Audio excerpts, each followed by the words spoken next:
Welcome to my new blog Cox's Bazar. আমরা এখন hotel থেকে বের হয়ে যাচ্ছে পাটোয়ার টেক, যেটা কক্সবাজার থেকে প্রায় 2 ঘন্টার দূরত্ব অটোতে। আমরা এখন পাটোয়া টেকের উদ্দেশ্যে রওনা হচ্ছি।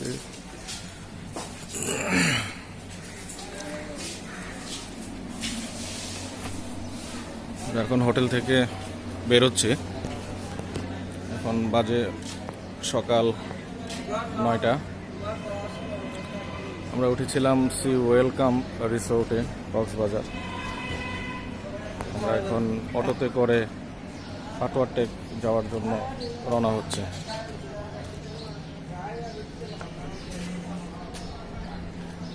সাথে আরেকটা কথা বলতে হয় যে আমরা অনেকেই কক্সবাজার এসেছি, বাট আমরা পাটোয়ার টেক ওই পর্যন্ত হয়তো অনেকেই আমরা যাইনি। বাট এই পাটোয়ার টেক জায়গাটি আসলে অনেক সুন্দর, যেখানে আসলে না গেলে বোঝা যায় না। আমরা অনেকেই ইনানি পর্যন্ত লাস্ট আমরা অটো নিয়ে যেয়ে থাকি। বাট আমরা আজকে আপনাদেরকে দেখানোর চেষ্টা করব কিভাবে আমরা পাটোয়ার টেক যেতে হয়। তো পাটোয়ার টেক যেতে হলে আপনাকে আগের দিন রাতেই আপনাকে একটা অটো রিজার্ভ করে রাখতে হবে বা ভাড়া করে রাখতে হবে, যেটা ভাড়া আপনি 1000 থেকে 1200 টাকা নিতে পারে। অফ সিজনে আরেকটু কম, যেহেতু আমরা আজকে জানুয়ারির 1 তারিখ 2021, আজকে আমরা 1200 টাকা দিয়ে একটা অটো ভাড়া করেছি এবং এই অটোটি সারাদিনের জন্য আমরা রিজার্ভ করেছি।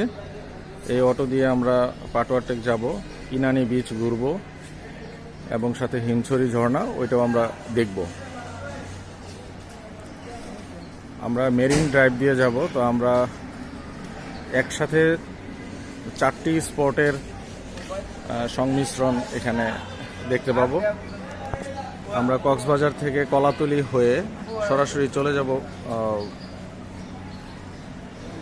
ইনানি এবং হিমছড়ি হয়ে পাটোয়ার টেক। মূলত আমরা সকালে পাটোয়ার টেক যাওয়ার পর ওখানে কিছুক্ষণ থেকে তারপরে আমরা ইনানিতে আসব এবং ইনানি হয়ে তারপরে হিমছড়িতে আসব। সো আমরা আপনাদের এই 4টি স্পটের বর্ণনায় আমরা দিব এবং রাস্তায় যেতে যেতে আমরা আপনাদের সাথে আরও কথা বলবো।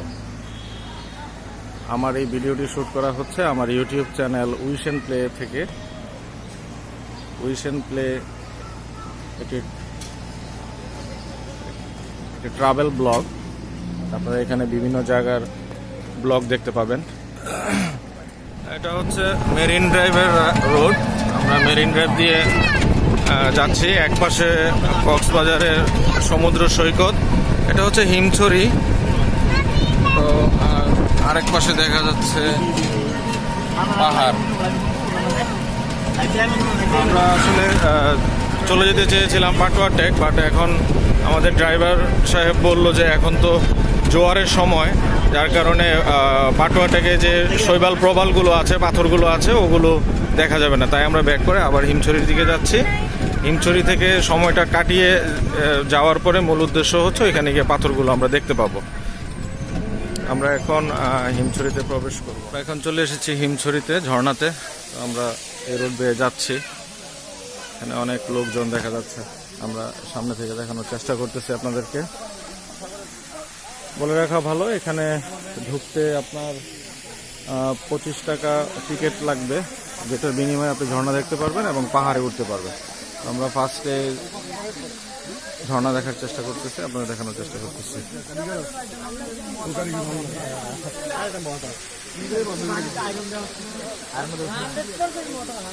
মোটর লাগাইছে তো মোটর লাগাইছে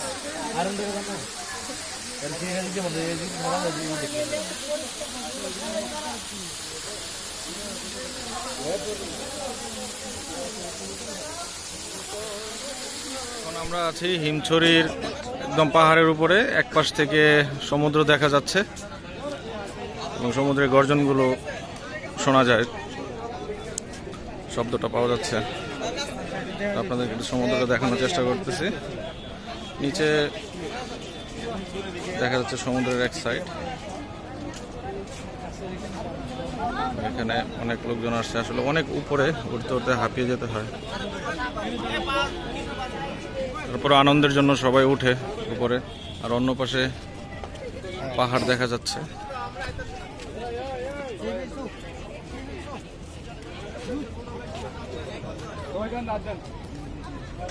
এখানে উপরে চা এবং চিপস পানির ব্যবস্থা আছে। এখানে ছোট্ট একটু জায়গা আছে টিলার মতো, ওইখানেও মানুষজন জড়ো হচ্ছে। সবচেয়ে মনোমুগ্ধকর ব্যাপারটা হচ্ছে এখানে এক পাশ থেকে সমুদ্র আর আরেক পাশ থেকে পাহাড়টা দেখা যায়, এটাই হচ্ছে সবচেয়ে বড় আকর্ষণ এখানকার। আর উঠতেই আমরা ঝর্ণাটা দেখে এসেছি, ঝর্ণাটা দেখে আসার পরে এখানে এসে আমরা সমুদ্র এবং পাহাড় দেখতে পাচ্ছি। নেক্সট আমরা পরবর্তীতে আমরা পরের স্পটটা দেখানোর চেষ্টা করব।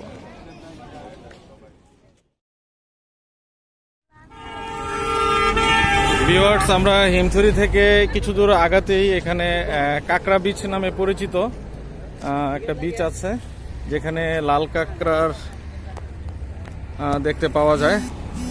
আমি আগে যখন এসেছিলাম তখন এই জায়গাটাতেই কাঁকড়া ছিল, বাট এখন এখানে জোয়ারের পানি চলে আসাতে বিচে যেতে হয় কাঁকড়াগুলোকে দেখার জন্য। তো ভিউয়ার্স, আমরা দেখার চেষ্টা করতেছি। এখানে সুন্দর একটি ব্রিজ তৈরি করেছে, যেটা এখানকার লোকজনের তত্ত্বাবধানে।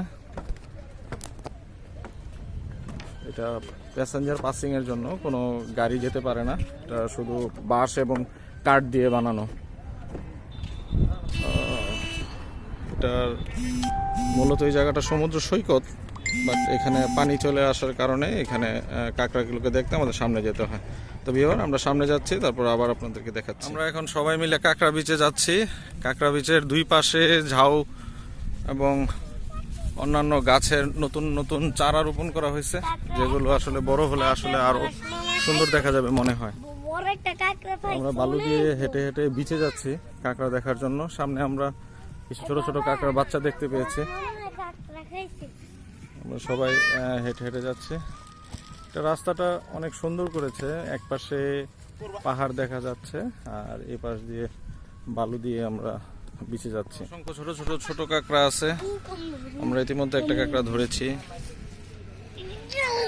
যেটা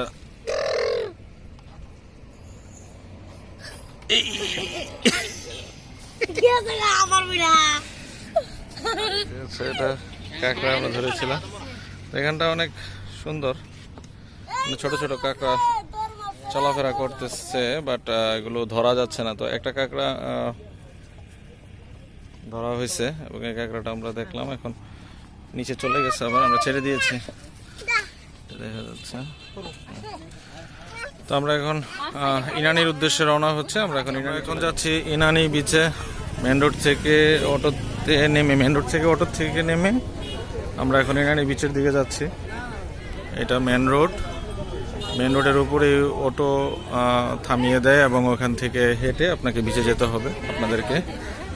এখানে প্রচুর পরিমাণে ডাব পাওয়া যায়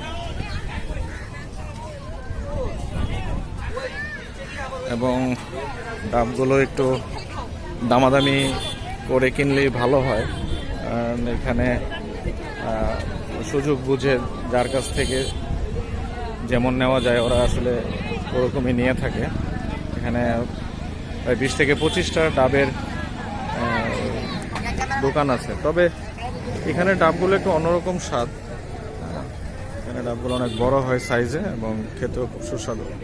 আসলে পানির তৃষ্ণা মেটায় এবং সাথে সাথে শরীর ঠান্ডা রাখে। তো আমরা এখানে দেখতে পাচ্ছি বিচ সামনে, ওখানে মোটামুটি মানুষজন হয়েছে। আমরা দূরে সাম্পান নৌকা দেখতে পাচ্ছি, ওখানে ওগুলো আসলে মাছ ধরার নৌকা দেখা যাচ্ছে।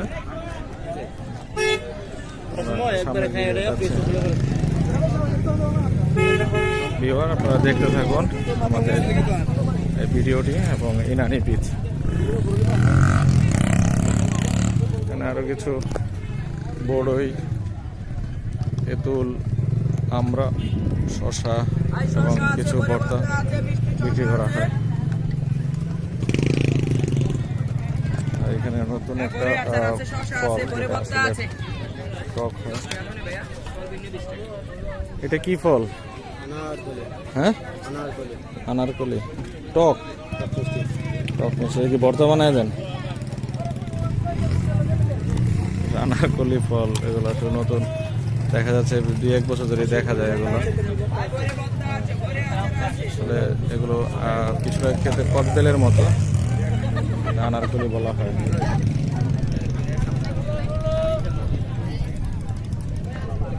বিচ দেখা যাচ্ছে, বিচে ওইখানে ভরা দুপুর, এখন দুপুর 1টা বাজে। আমরা নামাজের জন্য বিরতি নিব এবং নামাজ পড়ে আবার আমরা পাটুয়া টেকের উদ্দেশ্যে রওনা হব। ভিউয়ার্স, আপনার সাথে আমাদের ট্যাঙ্গা ফল, কেউ বলে আনারকলি, আবার কেউ বলে ফ্যাশন ফুড।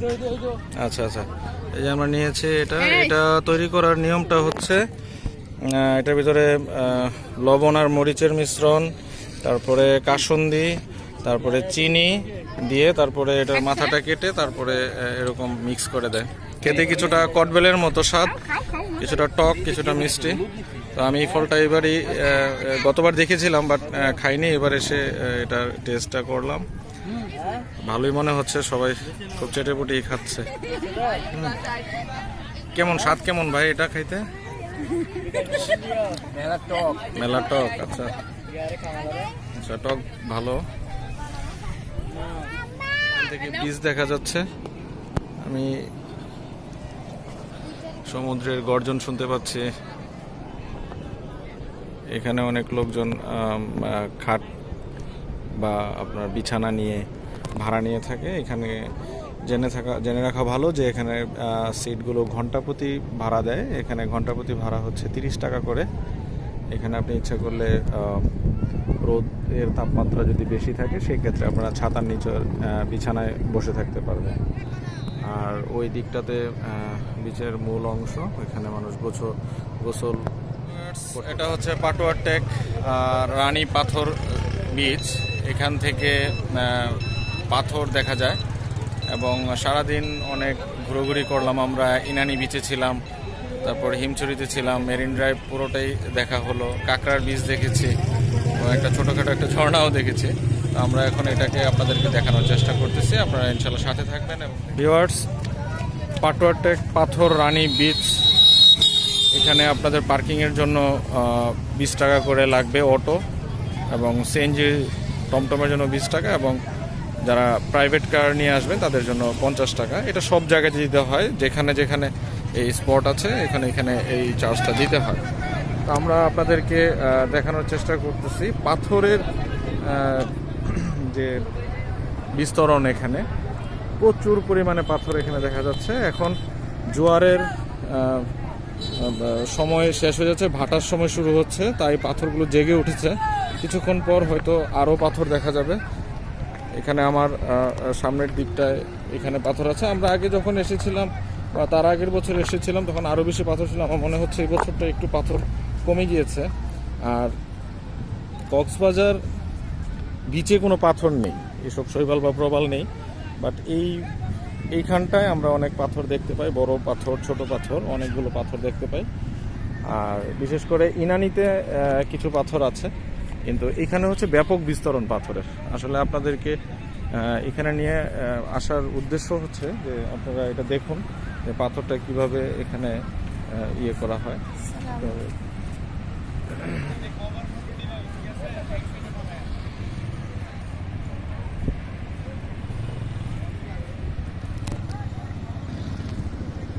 এখানে আসলে যত সময় যেতে থাকবে বিকেল টাইমের পর তখন ভাটার সময়টা শুরু হয়, এবং কক্সবাজারের এখানে আসলেই আপনারা পাথরগুলো মূলত দেখতে পাবেন। কারণ কক্সবাজারের এইখান ছাড়া পাথরগুলো অন্য কোথাও মানে কক্সবাজারের মেন বিচে এই পাথরগুলো দেখা যায় না বা দেখা মিলে না। এখানে অনেক লোকজন এসেছে দেখা যাচ্ছে। তো আমি আপনাদেরকে দেখানোর চেষ্টা করতেছি। এখানকার মূল বিশেষত্বটা হচ্ছে একদিকে আমরা কক্সবাজারে সাগর দেখেছি, অন্যদিকে পাহাড় দেখেছি। তো এখানেও সেম আপনারা সাগর দেখতে পাবেন, প্লাস অপোজিট পাশে বিশাল এক পাহাড় দেখতে পাবেন। বাট এখানে আরেকটা বিনোদন যেটা অ্যাড করেছে সেটা হচ্ছে এখানকার যে পাথরগুলো, এই পাথরগুলো অনেকটাই ছোট বড় সব ধরনের পাথর এখানে আছে।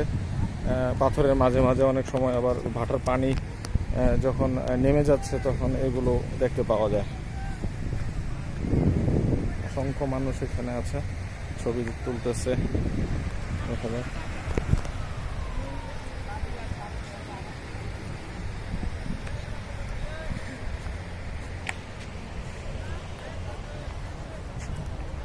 অসংখ্য মানুষ।